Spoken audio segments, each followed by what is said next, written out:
Ladies and gentlemen, welcome back to the channel. Yes, it is almost 3 a.m. in the morning, but I'm always out here on the grind trying to supply you guys with some good football content. Now, this is not any ordinary video.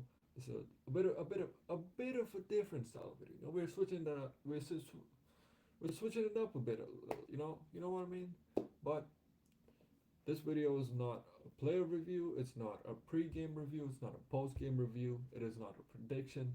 This video is a message to one person and one person only, and that is Mr. Xabi Alonso, the new manager of Real Madrid. But before we get into any of this, ladies and gentlemen, be sure to like the video, subscribe to the channel if you're new.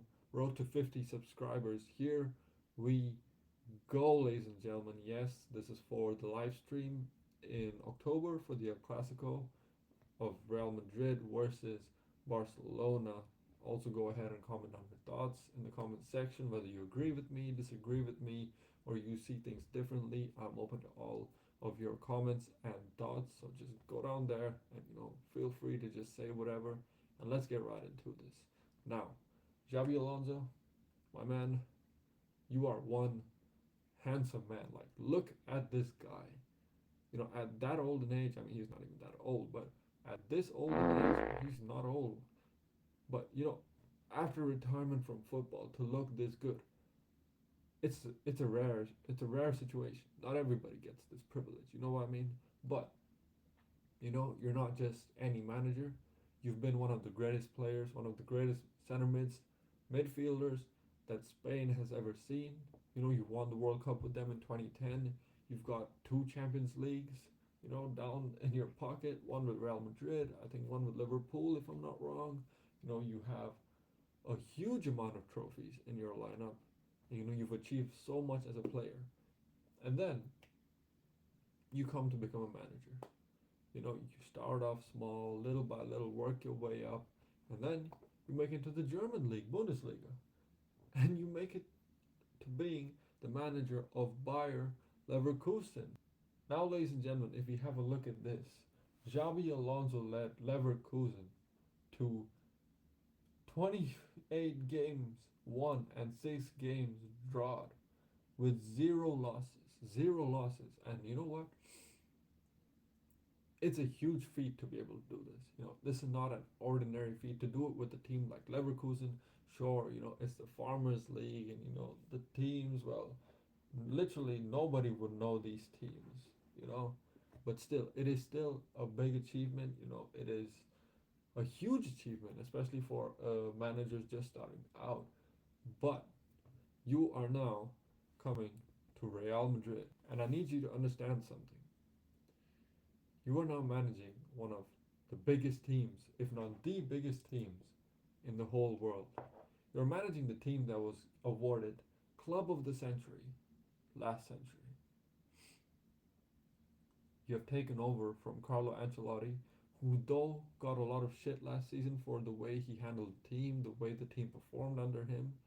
He's still one of the greatest managers, second to Mr. Zinedine Zidane, that this club has ever seen. You're taking over for him. He left the club as a mess. Sure, it was. I wouldn't say it's fully his fault. I think Perez also didn't give him enough, flexibility to get the players that he wants the way you've gotten the privilege. So now is your time. But this video is just a recommendation of what I think your lineup should look like based on the players, their situations, the way they're playing, stuff like that. So let's get right into it. Of course, first and foremost, the goalkeeper. Everybody knows who we have in here. It's obvious for the regular games, the important games. Mr. Thibaut Courtois, no questions asked. We also know who's going to be here. One of our latest signings, Trent Alexander-Arnold. We have, of course, Carreras over here. Now you're going to be like, why are you rushing through these? I thought there was like a recommendation on what he should do. Yes, but the defensive lineup so far, I'm impressed, honestly. Playing even four at the back, the running the 4-3-3. Bro, having Dean and Eder Militao together was one of the greatest combinations I've seen in so long. in so long on Real Madrid's defensive squad. Like just these four were pretty good in my opinion. I haven't seen them play against the big teams, and they did face Osasuna, which I do think is one of the big teams now. Like they're proving themselves to be a competitor for the La Liga title to place in the top threes and top fours potentially. And our defensive lineup was pretty good, even though we didn't perform as good. Now we know that the right side of the midfield is owned by El Capitan, Fede Valverde. I'm also considering injured players here. So we're taking all the players as healed and recovered. No questions asked. We have Mr. Bellingham down here, and we'd have Kamavinga down here. Now you'll be wondering, why is Kamavinga there? Why not Arda Güler? I think Arda Güler should be, or Arda Güler and Kamavinga should be playing substitution for this place. So if Kama is starting, Arda can sub in. Arda is starting, Kama can sub in. And well, Chouameni can sub in for either one of these guys. Or if you're playing five at the back, Chouameni is down here with of course Kamavinga replaced. These two come more in, and well, you know how it works. But since we're talking about the 4-3-3, as that's what we've been playing recently, I'm gonna just leave it as this. Now moving up to the front three. The front three is where there's a lot of controversial opinions on what we should do. A lot of controversy on what we should do. And I've heard a lot of people saying that, oh, Mbappe is a left winger, we should play him on the left. Why are we playing him down the middle? Move him down the left, keep Gonzalo Garcia down the middle, and have Masanton on the right. No, we did not spend a whole year, a whole season, having Mbappe adjust his gameplay, his play style to a 9, to a striker, to then just send him back to being a left wing again. That is not what we did. That is not the whole point of last season. Last season was one of the shittiest seasons that Madrid has ever had.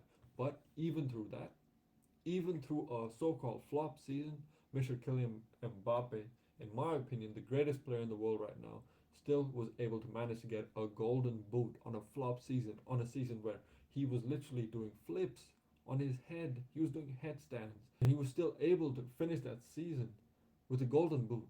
No trophies, no silverware, but a golden boot nevertheless. And that is why I'm going to leave Mbappe down the middle. And if you're worried about Gonzalo Garcia can always sub in for him. But I don't think Gonzalo Garcia is worth starting at the moment. Now, you might be wondering that, if we play a 4-3-3, what do we do with Chouameni? If you play a 4-3-3, you could also actually put Chouameni here and play Arda Güler down the right, because Arda Güler is actually phenomenal on the right side. He's got a great left foot. His power shots are phenomenal. I do not think Brahim Diaz is worth starting anymore. I think Brahim Diaz has lost his touch and lost his footing in terms of, playing down the right. And I think this place is now contested by Arda Güler and Franco Masantuono.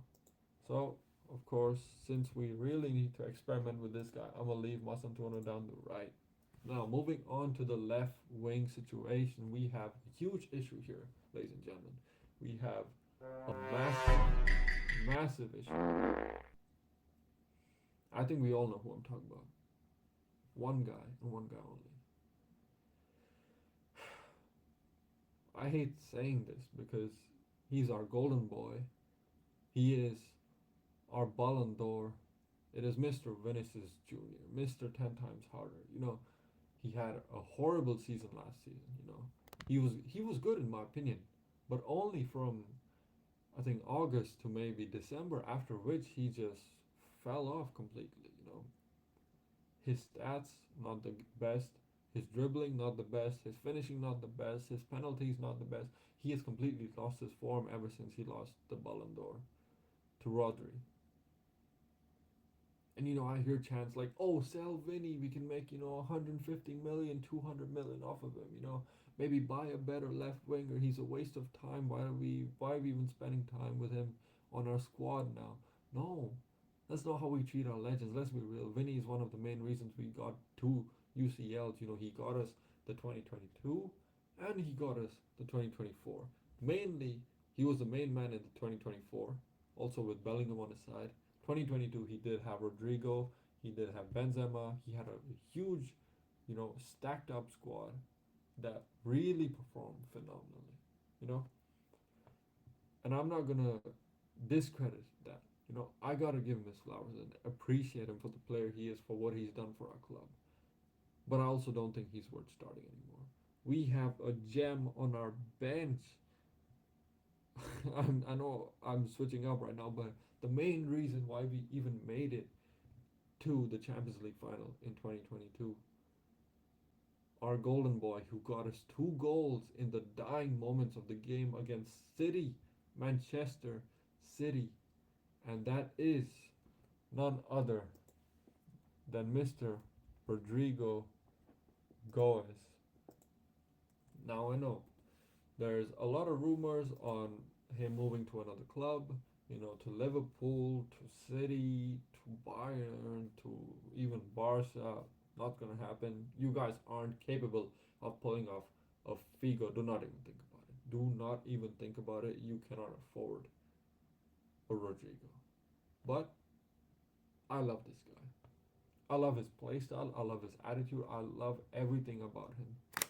But you know what I hate? I hate the way this club is treating him. I hate the way the management is treating him. I hate the way he's not getting play time. I hate the way he's not getting time to display what he's capable of on the desired position where he wants to play. You know, Vinny gets to play where he wants. Vinny is a left wing, and Vinny plays there. Mbappe, he's a left wing too, but Mbappe is just that good that he can now switch, and now he's a 9. He's a striker now. You cannot expect this kind of performance from a Vinny and a Rodrigo. They're not capable of it. They are just not capable of it. In my opinion, Rodrigo deserves to start down the left. Rodrigo really does deserve to start down the left. We've seen how he performs. We've seen the way, he comes handy and clutch in certain moments. And you know what? If he asks for it, give it to him. Against the small teams in La Liga, give it to him. Let's experiment and let's start Rodrigo. Give Vinny time. I don't know what it is with Vinny. If it is the Ballon d'Or, losing the Ballon d'Or that made him have a huge dip in his career, or if it's just in general something in his life, mental health issues, relationship issues, family issues. I don't know what it is. Make Rodrigo start, ladies and gentlemen. We need Rodrigo to start. We cannot afford to lose Rodrigo just because we're trying to make 100 million. It does not make any sense to do that. Any sense in the slightest. Rodrigo is not worth losing. Rodrigo is a beautiful player, The way he plays, his dribbling, phenomenal. His touch, phenomenal. His finishing, phenomenal. And you know what? Last season, though he was on the right, I believe he still played well. Whenever he was on the pitch, he was decent. Sometimes he ghosted. Sometimes he was, non-existent. But to the game against Atletico, the first, I think, in the second minute of the game, the goal, pretty good. Imagine him down the left, the side that he likes, the position that he prefers, where he's comfortable, where he has the most confidence, where he feels the most himself. Imagine him down there. Imagine what we are about to lose if we sell Rodrigo.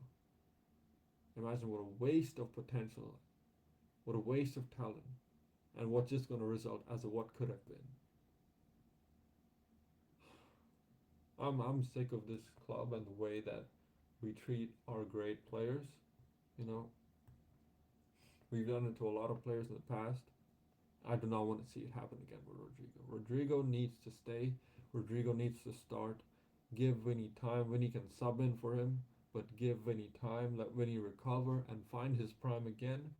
Until then, start Rodrigo down the left.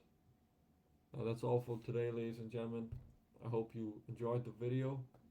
Give me your thoughts in the comment section below. I really want to know what you guys think. I want to understand your perspectives. And yeah, let me know what you think. Leave a like, subscribe to the channel if you are new. Road to 50 subscribers. Here we go.